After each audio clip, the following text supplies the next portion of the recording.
दानवीर राजा मोरध्वज ने उन साधु संतों को 3 वचन दे दिए कि कोई बात नहीं, शेर के लिए भोजन मांग रहे, जो भी भोजन मांगेंगे मंगवा दिया जाएगा, राज में किसी तरह की कोई कमी नहीं है। लेकिन संतों ने कह दिया कि हमारा जो शेर है इसको भोजन आपको कराना है, कि ये कई दिन का भूखा, इसे डांट के खिला दे राजा, बढ़िया बढ़िया बोटी इसे छाट के खिला दे राजा, शेर भर ले पेट बेटा काट के खिला दे राजा। हे राजन, हमारा ये शेर आपके बेटे धीरध्वज का मांस खाएगा, खिला सकते हो? जब ये बात सुनी तो राजा मोरध्वज के शरीर में कंपन हो गई।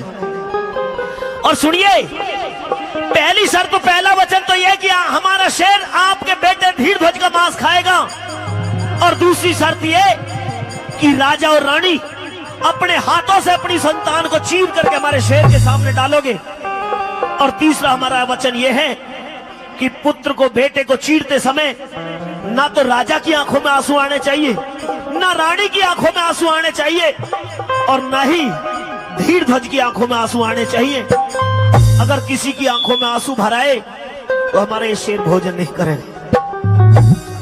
जैसे ही राजा मोरध्वज ने ये बात सुनी, जिस बेटे धीरध्वज के लिए वचन दिए 3 रोज पहले उसकी शादी करके घर में लेकर के आए थे, घर में ब्याहली बहू बैठी हुई है, दुल्हन घर में बाढ़ देख रही है, कंगना खेला जाएगा, खुशियां छाई हुई थी, लेकिन जरा सी देर में वो खुशियां मातम में बदल गई। राजा मोरध्वज ना तो मना कर पाए और ना ही हाँ कर पाए। हाँ करे तो प्राणों से प्यारे बेटे को कैसे चीर करके अपने हाथों से शेर के सामने डाल दे, और मना करे तो वचन हार हो जाए, कैसे वचन हार हो जाए। हाथ जोड़ करके खड़े हुए और कहते कि हे साधु महाराज, आपने मुझसे मेरे बेटे धीरध्वज को शेर के भोजन में मांगा है, और मैंने आपको वचन भी दिया है, लेकिन धीरध्वज मेरी संतान बेशक है, मेरा बेटा बेशक है, बेटे के ऊपर माता और पिता दोनों का अधिकार हुआ करता है, संतान के ऊपर दोनों का अधिकार हुआ करता है। वचन मैंने आपको दिए हैं, मैं आपसे थोड़ा सा समय चाहता हूं। तो संतों ने कह दिया, राजन, आपके मन में अगर कोई शंका है तो आप मना कर सकते हो, हम यहां से चुपचाप चले जाएंगे, हम दोबारा आपसे कोई सवाल नहीं करेंगे। मना करनी है तो मना कर दो, लेकिन मना करे भी कैसे? राजा मोरध्वज कहते कि न्यू मन मैला नहीं, मेरा एक कारण है मन मैले का, तुम साजे की गए चीज मांग, मेरा हक ना साधु खेले। धीरध्वज के ऊपर मेरे अकेले का अधिकार नहीं है, इसलिए मैं उसकी माता से भी एक बार सलाह लेकर के आता हूं, मुझे थोड़ा सा समय दीजिए। संतों ने कह दिया कि तब तक हम यही खड़े हैं, दिया आपको समय। दानवीर राजा मोरध्वज चल करके अपनी रानी विद्याधरणी के कक्ष की तरफ जा रहे थे। पति के आने की आहट सुनी, रानी विद्याधरणी अपने कक्ष से बाहर निकल करके आती है, लेकिन जैसे ही राजा मोरध्वज के चेहरे को देखा तो देखते ही एकदम से बेचैन होगी, दुखी होगी। हे महाराज, आपका ये चेहरा इतना उदास आज से पहले तो जीवन में मैंने कभी नहीं देखा, क्या बात हुई, आप इतने उदास क्यों हैं? इतनी बात सुनी, राजा मोरध्वज की आंखों से आंसू निकलने शुरू हो गए। हे रानी, मैं बहुत बड़ा अनर्थ करके आया हूं। कि महाराज हुआ क्या? दरबारों में 2 साधु आए हैं, एक शेर साथ में ले रखा है, शेर के लिए भोजन मांगा, वचन भराए मुझसे 3, और वचन भरवाने के बाद में तेरे बेटे धीरध्वज को शेर के भोजन में मांग लिया है। तू एक काम कर, साधु संतों से जाकर के तू मना कर दे, मैं तो मना नहीं कर पाऊंगा। रानी जानती थी कि अगर तूने मना कर दिया तो राजा जीवित नहीं रह पाएंगे, वचन हार होने के बाद में राजा जीवित नहीं रह पाएंगे। अपने पति को तसल्ली देती है, महाराज कोई बात नहीं, धीरध्वज मुझे आपसे मिला है, और अगर आपने बेटे के लिए वचन दे दिया है तो आप घबरा क्यों रहे हो? धीरध्वज को मैं भी देने के लिए तैयार हूं, मैं आपका वचन नहीं गिरने दूंगी। लेकिन एक बात और सोचिए, घर में जो 3 रोज पहले दुल्हन आई है, जो प्याली बहू बैठी हुई है, अब तक तो हमारा अधिकार था बेटे के ऊपर, लेकिन शादी हो जाने के बाद में पत्नी का अधिकार आधा हो जाता है और आधा ही अधिकार माता पिता का रह जाता है। इसलिए पुत्र वधू लाजवंती की बिना अनुमति के हम धीर ध्वज को किसी शेर के भोजन में नहीं दे सकते। तो राजा कहते कि रानी तू जा, सलाह कर क्या। रानी गई, कहने की हिम्मत नहीं जुटा पा रही थी, लेकिन फिर भी कहा कि तेरे पति को शेर के भोजन में संतों ने मांगा है। तो जवाब दिया, सासू मां पति आपका भी है, क्या आप अपने पति को किसी शेर के भोजन में दे सकती हो? ये बात सुनते ही मुख से बोल नहीं निकल पाया, वापस चली आई और आकर के कहने लगती कि महाराज, सास से ज्यादा ससुर का मान करती है बहू, आप उसके धर्म के पिता हो, एक बार आप ही जाकर के देख लो। मेरे सामने तो पुत्र वधू ने ऐसे सवाल किए कि मुझसे कोई जवाब नहीं बढ़ पाया। तो राजा मोरध्वज अपनी पुत्र वधू लाजवंती के पास में पहुंचे हैं और कैसे दोनों के बीच में सवाल जवाब होते हैं, सुनिए। आइए पिताश्री आइए, आप यहाँ। अगर कोई कार्य था तो मुझे अपने पास बुला लिया होता, आपने यहाँ आने का कष्ट क्यों किया पिताश्री? हे बेटी, काम ही कुछ ऐसा था कि मुझे ही तेरे पास में चल करके आना पड़ा। बताइए पिताश्री, मैं आपकी क्या मदद कर सकती हूँ, क्या सेवा कर सकती हूँ? तू मेरी पुत्र वधू है, तू मेरी धर्म की बेटी है। मैं बड़ी उम्मीद लेकर के तेरे पास में आया हूँ। तुमने नमस्कार किया, तुमने ये नहीं पूछा कि आज तेरे धर्म पिता ने तेरे लिए कोई आशीर्वाद क्यों नहीं उचारा। पिताश्री, आशीर्वाद अपनी इच्छा के अनुसार दिया जाता है, ना कि मांगने से लिया जाता। लेकिन बेटी, आज तेरे इस धर्म पिता की आशीर्वाद की झोली भी रिक्त हो गई है। ये मैं क्या देख रही हूँ? आज तेरा ये धर्म पिता बहुत बड़े धर्म संकट में फंस करके तेरे पास में आया है। जो ताज आपके सर पे रहता था आज वो आपके हाथों में है। हाँ बेटी, ऐसा क्यों? ये ताज, ये केवल ताज ही नहीं, हमारे इस राज की वो मान मर्यादा है जिसको मैंने अपने सत्य से, अपने धर्म से, अपने कर्म से, अपने वचनों से हमेशा इसका मान बना करके रखा है। लेकिन मुझे नहीं लगता कि अब ये ताज दोबारा से मेरे शीश पर पहनाया जाएगा। ये पहेलियां मत बुझाइए पिताश्री, आखिर बात क्या है? बेटी, इस ताज की लाज तेरे हाथ में है और इस ताज की लाज रखवाने के लिए ही मैं तेरे पास में आया हूं। ये तेरा धर्म पिता खड़ा हुआ है, तेरे सामने खड़ा है, हाथों में ये सर का ताज ले रखा है, लेकिन इस ताज की बात सुनना चाहोगी? बिल्कुल। ओ तेरे पाया में धरूं ताज ने। नहीं, नहीं पिताश्री नहीं। मैं अपने सर की पगड़ी, अपने सर का ताज उतार करके आज अपनी धर्म की बेटी पुत्र वधू लाजवंती के चरणों में रखा। नहीं पिताश्री नहीं, इतना बड़ा अनर्थ मत ओ कीजिए। तेरे पाया में धरूं ताज ने, तू आज राख दे मेरी लाज ने। अरे तेरे पाया में धरूं ताज ने, आज राख दे मेरी लाज ने। तेरे पाया में धरूं ताज ने, आज राख दे मेरी लाज ने। बेटी मैं बाप तेरा, तेरे पाया में धरूं ताज ने। तेरे पाया में धरूं दी ताज ने।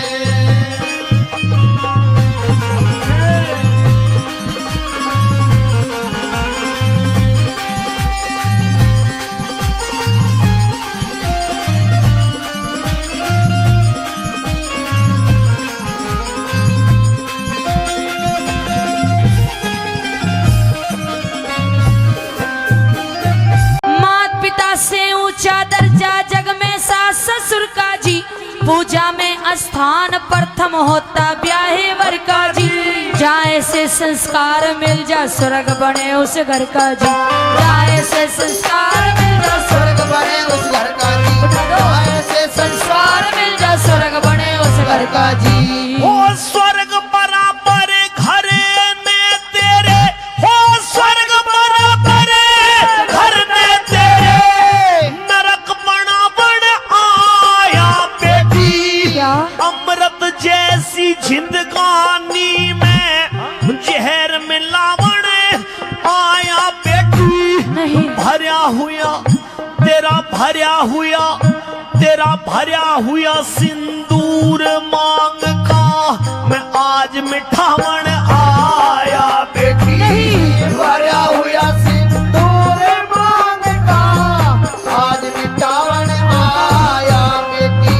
ओ मांगू दान पति का कर दे, तेरे आगे झोली भर दे। ओ मांगू दान पति का कर दे, तेरे आगे झोली भर दे। बस इतना सवाल मेरा, तेरे पाया में धरूं ताज ने, तेरे पाया में धरूरी ताज ने।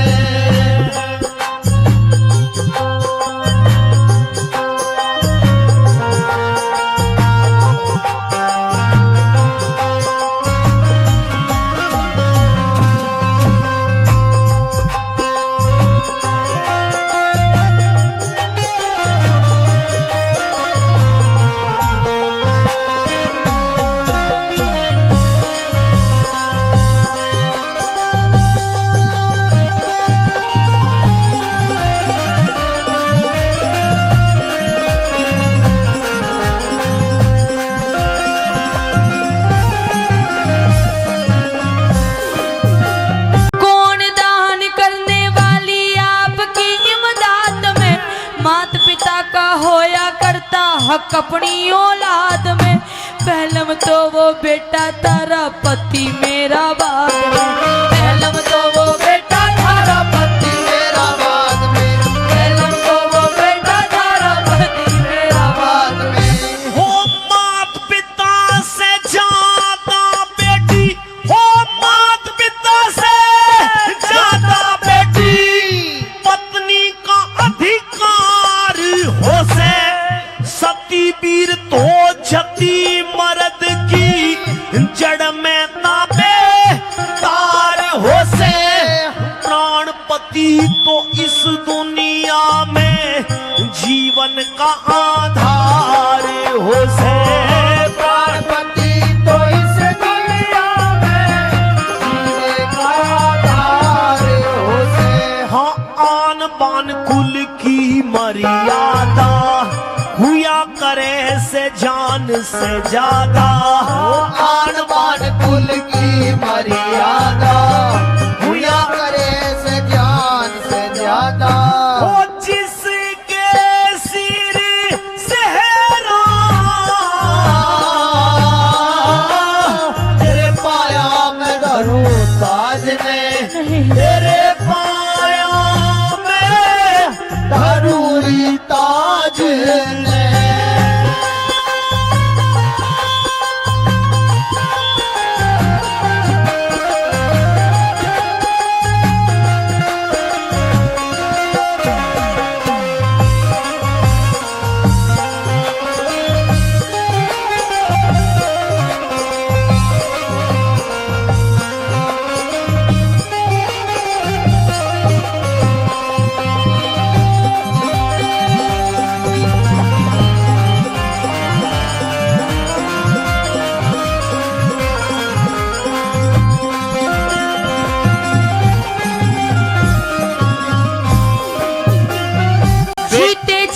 घटने दूंगी थारे कुल की शान में। बेमाता ने जन्म दिया है अच्छे खानदान में, थारे लिए अपना सब कुछ कर दूंगी कुर्बान में। थारे लिए अपना सब कुछ कर दूंगी कुर्बान में, थारे लिए अपना सब कुछ कर दूंगी कुर्बान में। हो दान पति का करे के मारे तू दान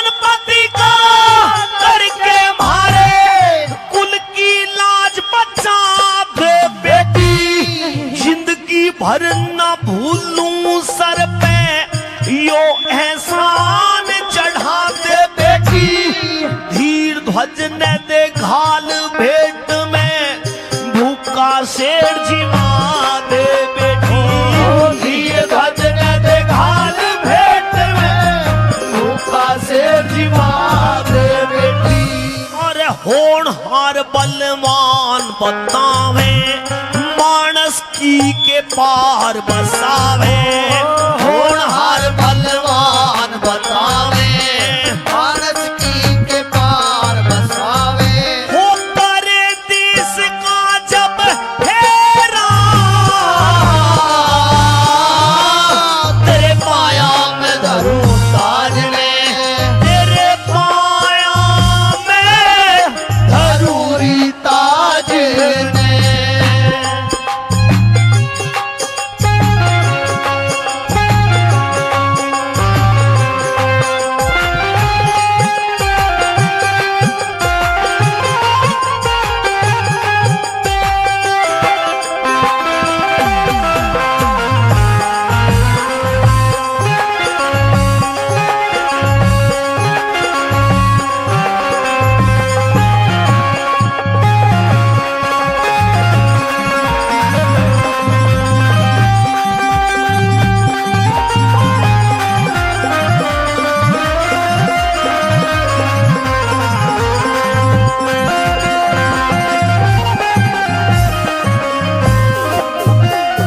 थारे अर्पण किया पति अपना फर्ज निभाना से।